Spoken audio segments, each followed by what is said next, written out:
সত্যি কথা বলতে কি জানেন, প্রকৃত ডিপ্রেশনের কোনো মেডিসিন হয় না। আর আপনি ভাবছেন ডক্টরের কাছে যাবেন। শুনুন, ডিপ্রেশনের যে কোনো মেডিসিন ডক্টররা প্রোভাইড করে ওটা শুধুমাত্র আমাদের নার্ভকে কিছুক্ষণের জন্য স্থায়িত্ব বা শান্ত করার জন্য।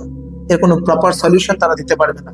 আর আপনি বলুন যে আপনি আইপিএস পরীক্ষা দেবেন, পরিবারের সবাই বলবে না না না না না না, don't choose the career because it is very risky, because it is very uncertain.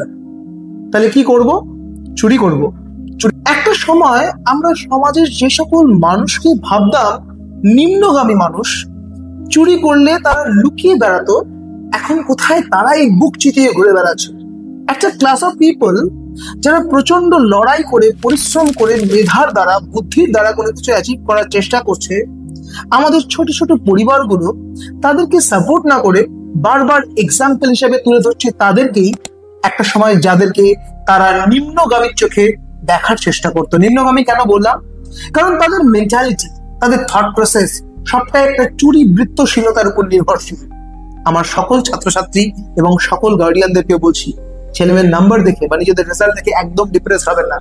কারণ আপনারা নাম্বারটা দেখছেন একটা এমন থট প্রসেস নিয়ে, কেন আমার ছেলে পারলো না, কেন আমার মেয়ে পারলো না। আপনি তার মধ্যে লুকিয়ে থাকা প্রতিভাটার কথা ভাবছেনই না, বা কেন সে পড়াশোনার প্রতি অতটা আবেগপ্রবণ নয়।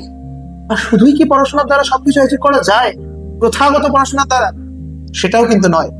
তাই নিজেকে ডিপ্রেস করবেন না, কারণ আপনার ডিপ্রেশনটা আপনাকেই রিজলভ করতে হবে, ওষুধের দ্বারা নয়, মোটিভেশনের দ্বারা। Thank you very much.